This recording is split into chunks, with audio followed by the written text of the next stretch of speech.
This car had a starting bid of £90, but nobody else put a bid on it.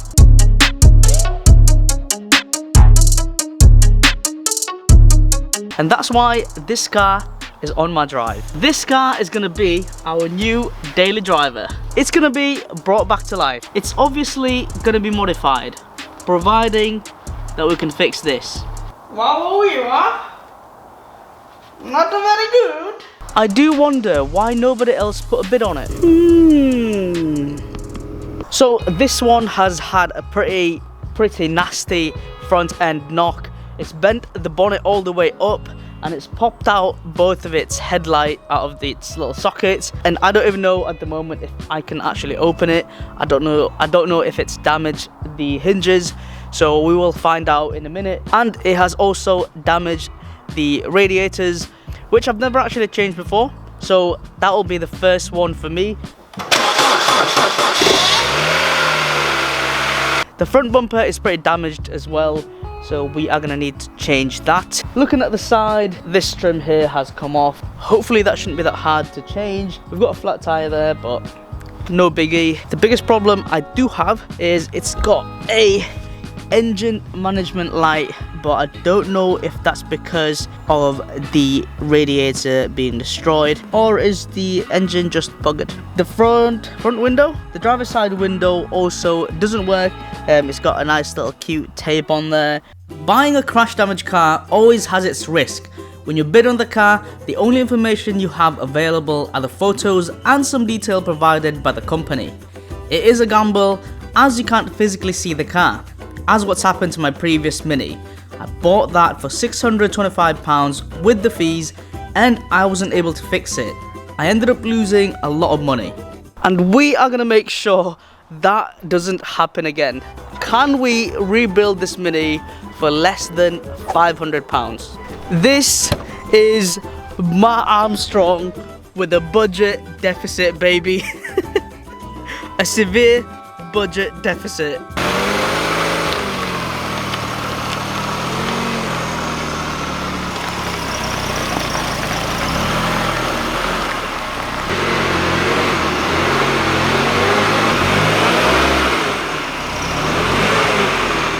Before we do anything else, we need to try and remove all of these mess so we can see what is going on underneath all of this, see what other hidden damages are there. To be honest with you, I didn't expect to win this Mini. It's just nobody else put a bid on it. So I guess in a way we are quite lucky that nobody else put a bid on it, because we managed to get the car for quite a low price, £90. Ugh. I had a Mini a while back, I would say about a year now. You can find a video on my channel, but I had to sell that one because it had an engine management light that I just couldn't resolve. The car started rough, it sounded rough, it had a misfire. It sounds rough. I don't know what's going on here. And at that time, even to this day I guess, it was just a little bit too much for my experience and knowledge. I actually already won this car a couple of months back, but they ended up cancelling the whole transaction for some reason. And then a couple of months later, this same car popped up again, so I ended up bidding on it again and winning it again.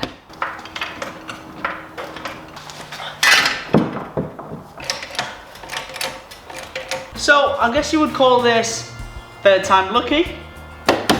So hopefully this is it. I do love a Mini. Wait.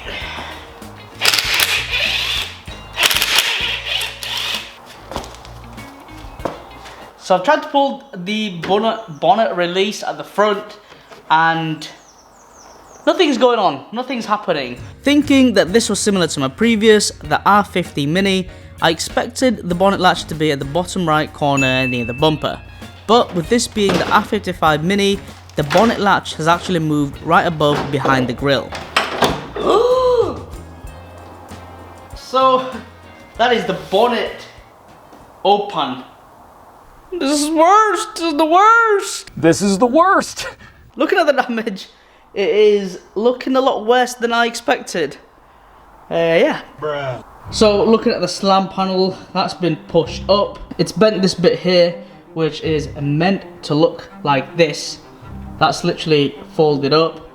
So this is all damaged. The radiator, the headlight has snapped on this end and it's pushed it all the way up. This is now looking to be a bigger job than I had anticipated. You can see how much of a damage the crash has caused.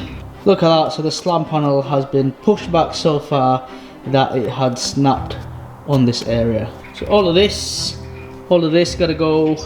There was no going back from here.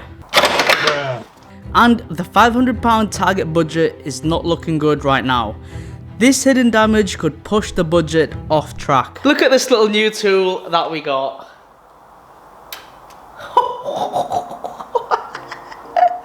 I love it. So many questions. For me to get access to the slam panel, the front bumper has to come off first. Behind each wheel arch liner, there is a bolt that holds the plastic trim to the bumper. The trim can then just be pulled out, which reveals a tongue screw holding both sides of the bumper. There are 2 tongue screws at the front as well and underneath, not forgetting to unclip all of the electrical wiring. That is the front bumper off.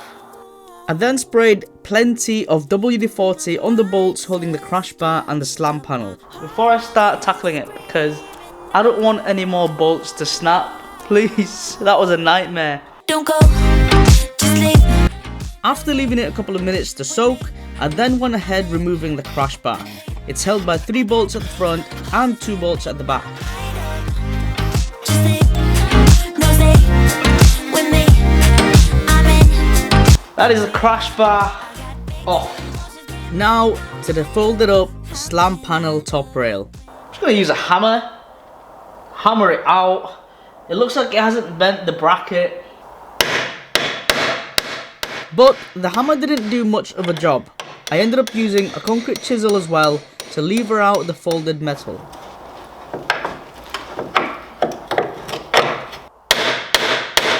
That's a lot of noise. I can't imagine my neighbours being very happy hearing all this hammering.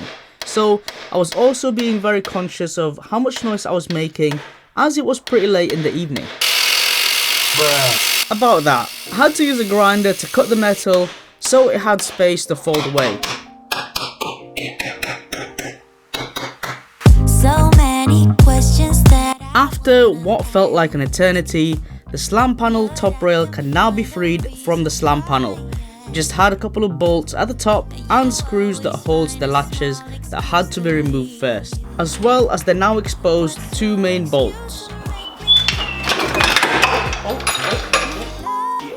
So that is now the top rail removed. The next thing that we need to do is remove the slam panel, but there is a lot of things attached to it, so it might take a while. don't go. I started on the driver's side where the horn and the alarm was attached. As you can see, that side of the slam panel wasn't holding on to much, and on the passenger side was the screen wash bottle. This was only held by 2 torque screws, but this doesn't look like it had been in use as none of the tubing was attached. Got a little something here that is making me a little bit suspicious. So this bit here looks slightly bit different to this side. There's a lot of bending. What looks like it's been painted on, and one of the bracket has come off, and it doesn't look fresh. So I wonder if this car has been crashed before. Now here comes the point where I'm gonna have to remove the AC condenser, which is this bit here. As far as I'm aware, you can't just remove the AC condenser right away because I guess it gets pressurized. The air conditioning system on a car works by compressing low pressure refrigerant gas by the compressor, creating a high pressure and a high temperature gas towards the condenser. The condenser then cools this gas and turns it into a low temperature but still a very high pressure liquid refrigerant. Because this has been damaged, so this bit here and this bit here, I feel like the condenser has been degassed. So hopefully when I remove this bolt, there is going to be no explosion. Fingers crossed. Just going to wear gloves in case. As far as I'm aware, the refrigerant can cause cold burns. Not gonna lie, I'm myself. I don't even know what I'm scared of. I don't know what to expect. I've never done it before. That was a bit anticlimactic. So my initial thoughts were right. It has been degassed. I feel like if it wasn't damaged, it would have been a little bit more exciting. But yeah, that's good. At least we didn't have to deal with any of the excitement today. So many That out of the way, I can now remove the condenser. I just had to disconnect the piping and the clips held by torque screws. Hey! That is our AC condenser removed. The next thing that we need to remove is our radiator.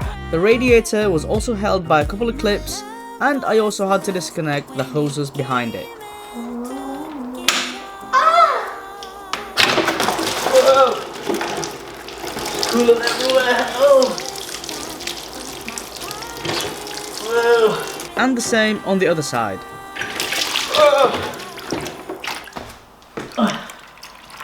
There is a very, very high chance that this car has been crashed before, because the bolt that I removed here is completely different to the bolt that I removed here. And my suspicions does not stop there, because this wheel arch here underneath is blue. The other side is silver. But I guess that doesn't really make any difference to me. Car's been crashed. We're sorting her out a lot better this time. don't go. The slam panel can finally be removed. I just had to remove the coolant expansion tank and the wiring for the radiator fan. Oh baby, that is the full front end removed. I can't even believe we are at this stage. I can't believe I'm seeing the car like this. I can't even remember how I'm gonna put everything back. As weird as it sounds, I am actually so excited to be at this stage. I'm happy to be at this stage. And this is something that I absolutely love doing. Yeah, seeing all this, doing it all myself is pretty crazy, I'm not gonna lie. I'm sure that deserves a subscribe button. Please hit that subscribe button. It means a lot for the channel. It means a lot to me. All of the broken parts now are removed. All we have to do now is get the replacement parts. So we are now at Uplet, about to grab some parts for the Mini. Sorry, I'm just gonna look for the actual Mini now that we can take parts off. Uplet is a self-service breakers yard, which means you can grab parts for your car for bargain prices. Mini. I think we have found our donor car. Their website allows you to check if they have the car in stock, find the car that you want to take parts off, pull the parts that you need, and pay low-cost deals. So that is now the top rail of the slam panel removed. One part down. They currently have thousands of cars in stock from brands such as Audi, Mercedes, BMW, and many more. And you can grab parts from bumpers, wing mirrors, headlights, alloys, and even engines. Woohoo! We've got the front bumper secured. They currently have 2 sites, one in York and one in Inverkeithing up in Scotland.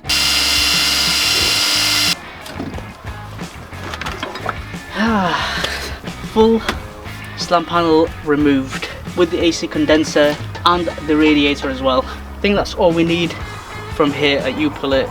It only costs £1 to get in, and you can bring a friend for free.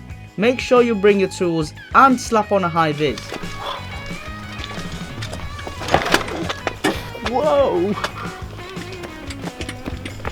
It's quite hard to drive.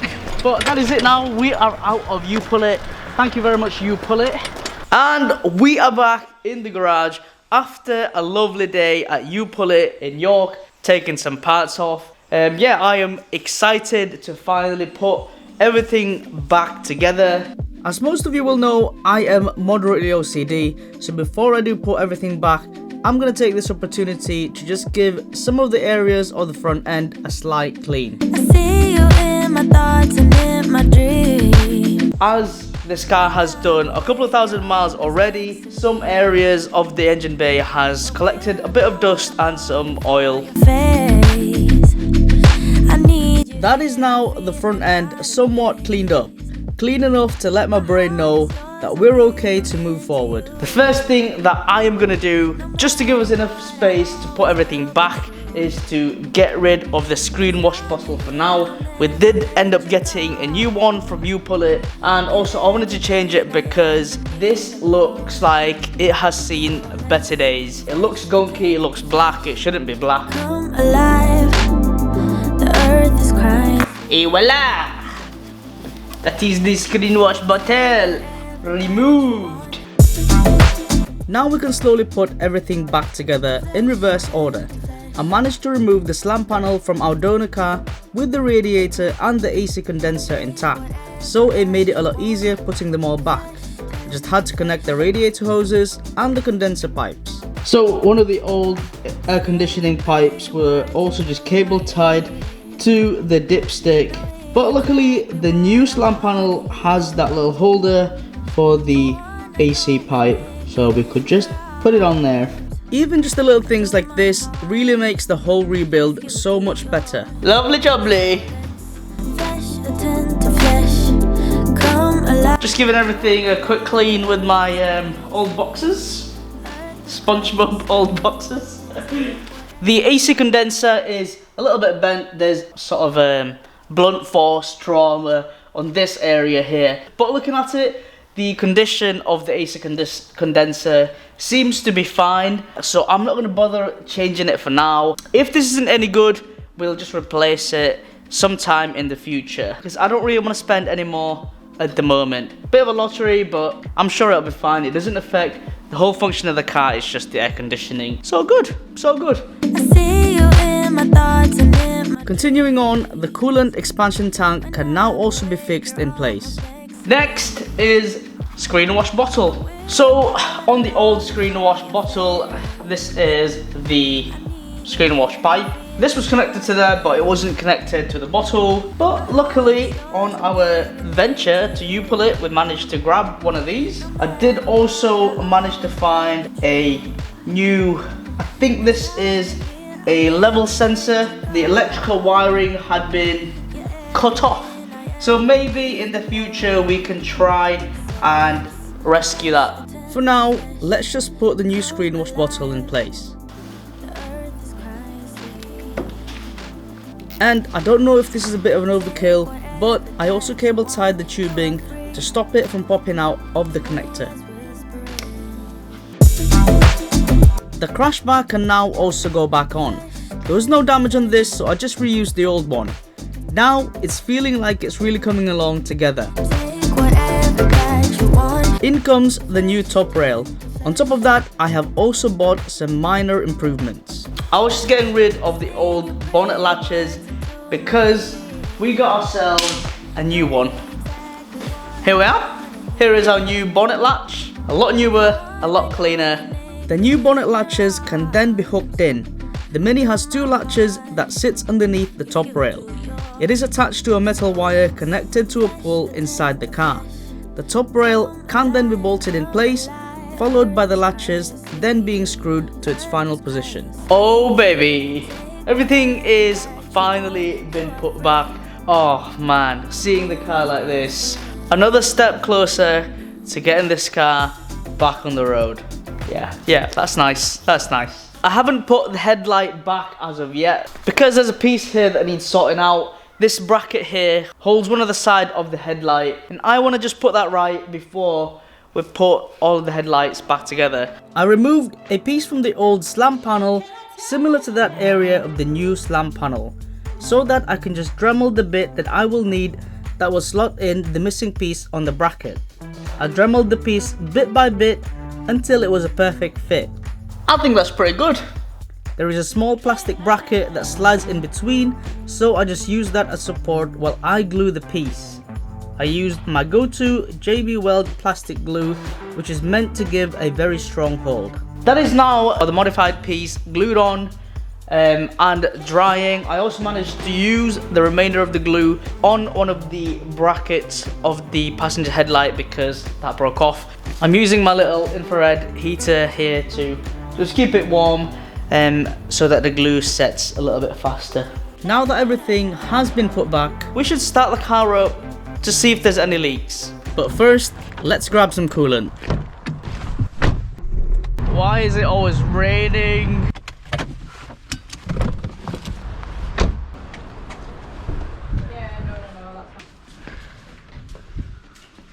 Hi, you're right. Yeah, not too bad, yeah. That's right, thank you. Yeah, That's brilliant, thanks so much. Thank you. Bye-bye now. Got the coolant secured. And we are back with our coolant. We're gonna refill the coolant, bleed the whole system, and then start the Mini. So before I begin bleeding, I'm just gonna open up the bleeder screw. That is this plastic screw on the coolant system, which creates a temporary opening when opened that allows air to escape as we refill the coolant. Oh no. Bruh. What the fudge? This project has definitely come with its challenges. No. It's been very difficult as much as it has been educational. That could have gone honestly anywhere. Another educational moment will also be experienced a little later. This may be one of the situations where pulling out too quickly was not a good idea. Boys and girls, I think we've got it.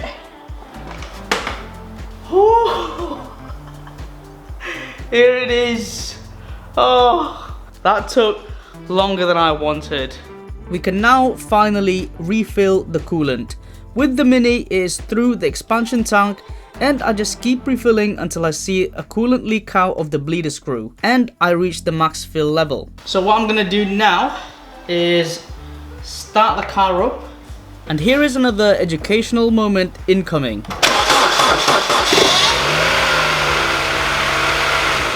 Bruh. Oh no. Maybe I should have tightened the bleeder screw.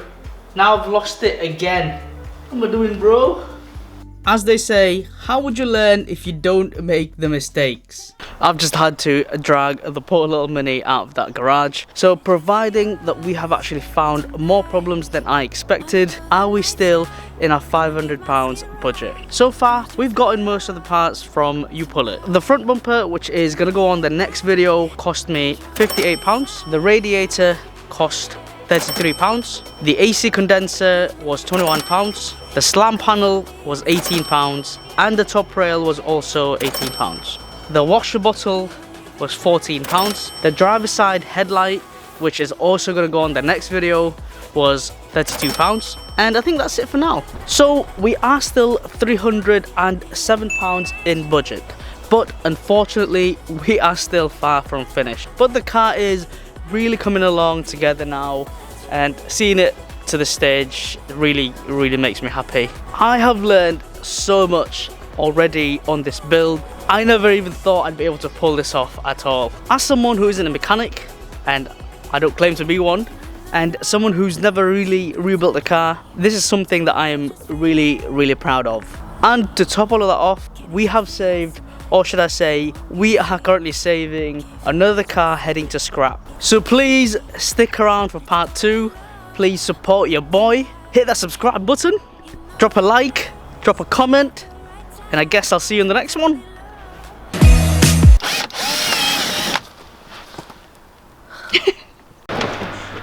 Tell me you want to go at the front and back.